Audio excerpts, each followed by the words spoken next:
بسم اللہ الرحمن الرحیم۔ السلام علیکم دوستو، آج کی ویڈیو میں ہم واقعات سیریز سٹارٹ کرنے جا رہے ہیں۔ اس سیریز میں ہم ہر ویڈیو میں ایک ایمان افروز واقعہ لے کے آئیں گے، جس کو سن کر ہمارا ایمان بھی تازہ ہوگا اور اس واقعے سے ملنے والے سبق کو سیکھ کر ہم اپنی زندگی اور آخرت کو سنوار سکتے ہیں۔ آج کی اس ویڈیو میں ہم حضرت امام احمد بن حنبل کا ایک واقعہ بیان کریں گے۔ ایک مرتبہ حضرت امام شافعی نے حضرت امام احمد بن حنبل کو خط لکھا کہ بہت عرصہ ہو گیا آپ ہمارے پاس تشریف نہیں لائے ہیں، آپ سے ملاقات کو جی چاہتا ہے۔ حضرت امام شافعی رحمۃ اللہ علیہ استاد ہیں اور حضرت امام احمد بن حنبل ان کے شاگرد ہیں۔ اب یہ کیسے ہو سکتا ہے کہ ایک استاد محبت اور عقیدت سے اپنے شاگرد کو بلائے اور شاگرد نہ آئے،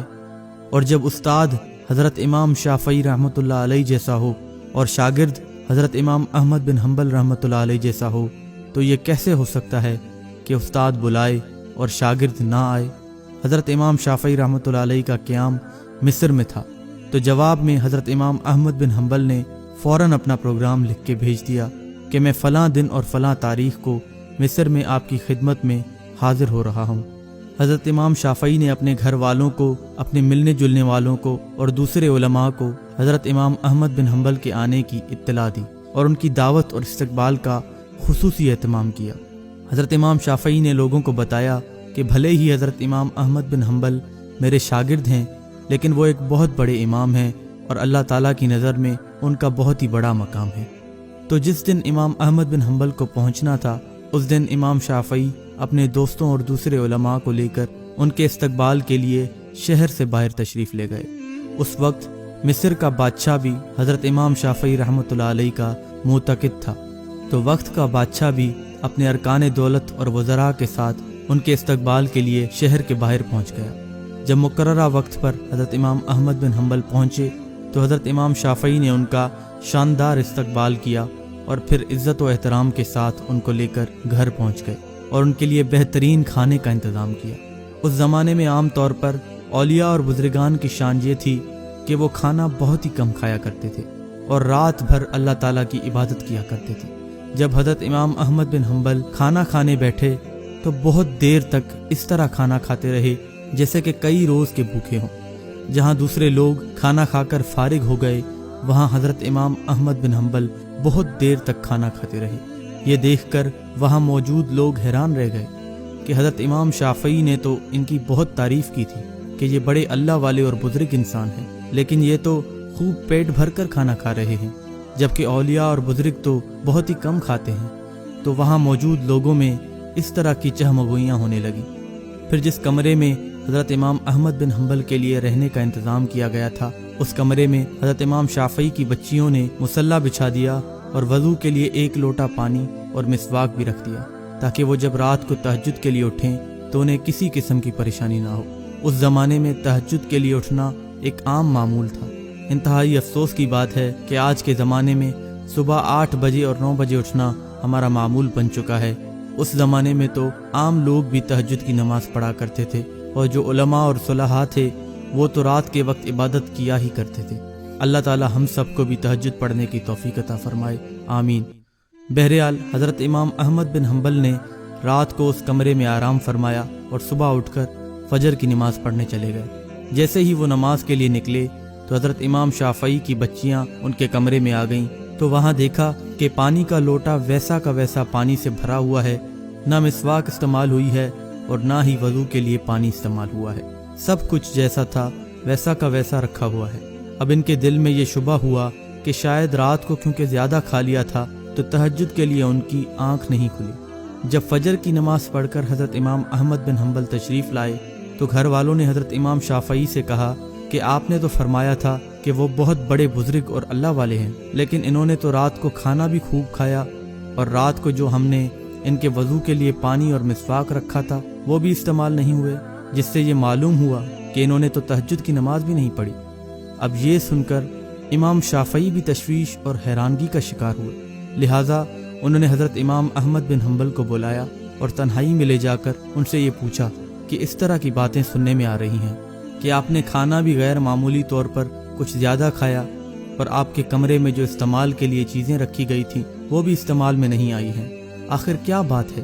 حضرت امام شافعی نے حضرت امام احمد بن حنبل سے پوچھا کہ آپ پہلے تو ایسے نہیں تھے، کیا یہاں سے جانے کے بعد آپ کے مزاج میں کچھ تبدیلی آ گئی ہے؟ حضرت امام احمد بن حنبل نے کہا کہ حضرت، میرے بارے میں جو باتیں ہو رہی ہیں وہ درست نہیں ہیں۔ بات دراصل یہ ہے کہ میں جس وقت کھانا کھانے کے لیے آپ کے دسترخوان پر بیٹھا اور جس وقت میں نے اس کمرے میں قدم رکھا تو میں نے دیکھا کہ اس کھانے کے حلال اور طیب ہونے کی وجہ سے وہ کمرہ نور سے چکا چوندھ چمک رہا ہے، اور میں نے یہ دیکھا کہ آسمان سے لے کر اس دسترخوان تک انوار کی بارش ہو رہی تھی۔ جب میں نے یہ صورتحال دیکھی تو میں نے سوچا کہ شاید اس سے زیادہ حلال اور طیب کھانا مجھے زندگی میں نہ ملے، لہٰذا جتنا بھی زیادہ اس کو کھایا جا سکے کھا لیا جائے، اس لیے کہ اس کھانے کا ذرہ ذرہ ایمان کو اور دل کو روشن کرنے والا ہے۔ اس لیے مجھ سے جتنا زیادہ کھانا کھایا جا سکا میں نے کھا لیا، اور میں نے یہ نہیں دیکھا کہ کون کتنا کھا رہا ہے اور کون میرے بارے میں کیا سوچ رہا ہے۔ جہاں تک مجھ میں کھانے کی سکت تھی میں کھاتا گیا، اور پھر حلال کھانے سے بد ہضمی بھی نہیں ہوتی، بلکہ وہ سریع الہضم ہوتا ہے اور ہمارے اندر جا کر ہمارا جزو بدن بن جاتا ہے اور ہماری روح کو منور کرنے کا ذریعہ بن جاتا ہے۔ الحمدللہ میں نے اس کا اثر محسوس کیا۔ کھانا کھانے کے بعد نہ تو مجھے بد ہضمی ہوئی اور نہ ہی مجھ کو کوئی تکلیف ہوئی۔ پھر کھانا کھانے کے بعد عشاء کی نماز سے فارغ ہو کر جب میں اس کمرے میں پہنچا جہاں آپ نے میرے لیے آرام کا انتظام کیا تھا، وہاں جا کر تو میری حالت ہی بدلی ہوئی تھی اور میرا سونے اور آرام کرنے کو دل ہی نہیں چاہ رہا تھا۔ اگرچہ میں لمبا سفر کر کے آیا تھا، مگر اس کھانے میں اتنی غذائیت اور توانائی تھی کہ میری تھکان اور سستی بھی ختم ہو چکی تھی، اور پھر جب میں سونے کے لیے لیٹا تو مجھے نیند ہی نہ آئی۔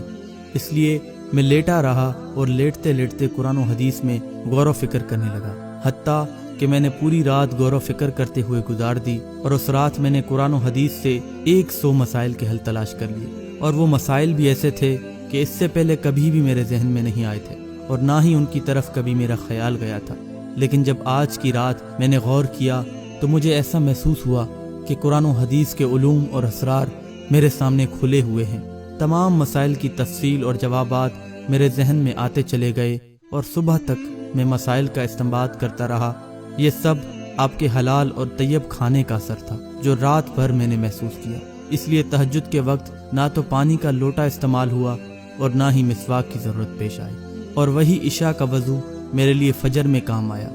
یہ سن کر امام شافعی نے پھر اپنے گھر والوں کو حقیقت سے آگاہ کیا، اور جو لوگ ان کے بارے میں غلط قسم کی باتیں کر رہے تھے ان سے کہا کہ تم نے ان کی شان میں گستاخی کی ہے، لہٰذا ان سے معافی مانگو۔ میرے عزیز بھائیوں اور بہنوں، اس واقعے سے ہمیں رزق حلال کی فضیلت کا پتہ چلتا ہے۔ آج ہمارے اندر کیوں دین کے جذبے کی کمی پائی جاتی ہے؟ آج ہمارا دل آخر دین کی طرف کیوں مائل نہیں ہوتا، جبکہ ہم اچھی طرح جانتے ہیں کہ یہ دین برحق ہے، آخرت برحق ہے، اور ہمیں آخرت کی طرف متوجہ ہونا چاہیے، لیکن پھر بھی ہمارا دل دین کی طرف متوجہ نہیں ہوتا۔ اس کی وجہ یہ ہے کہ ہماری غذا میں مشتبہ غذا کا بڑا دخل ہے، اس لیے کہ ہمارا رزق مکمل طور پر حلال نہیں ہے۔ آج ہمارے اندر ایمان کی کمزوری اور ہماری دین سے دوری کی یہی وجہ ہے کہ حرام رزق نے ہمارے اندر ایمان کی حلاوت کو ختم کر دیا ہے، جس کی وجہ سے نہ ہم دین کے قریب آتے ہیں اور نہ ہی ہمیں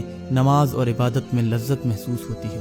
اس لیے ہمیں چاہیے کہ ہم خود بھی حرام رزق سے بچیں اور اپنے گھر والوں اور بچوں کو بھی حرام رزق سے محفوظ رکھیں۔ اللہ تعالی ہم سب کو حلال اور طیب رزق حاصل کرنے کی توفیق عطا فرمائے اور حرام غذا سے ہم سب کی حفاظت فرمائے، آمین یا رب العالمین۔ اگر آپ کو یہ ویڈیو پسند آئی تو اسے زیادہ سے زیادہ لائک اور شیئر کریں، اور کمنٹ سیکشن میں اپنی رائے کا اظہار ضرور کریں، اور مزید اسلامک ویڈیوز کے لیے ہمارے یوٹیوب چینل اسلامک موٹیویشن 12 کو سبسکرائب کریں، اور بیل آئیکن پر کلک کر کے نوٹیفیکیشنز کو بھی آن کریں تاکہ ہماری آنے والی ویڈیوز کی اپڈیٹس آپ کو بر وقت مل سکیں۔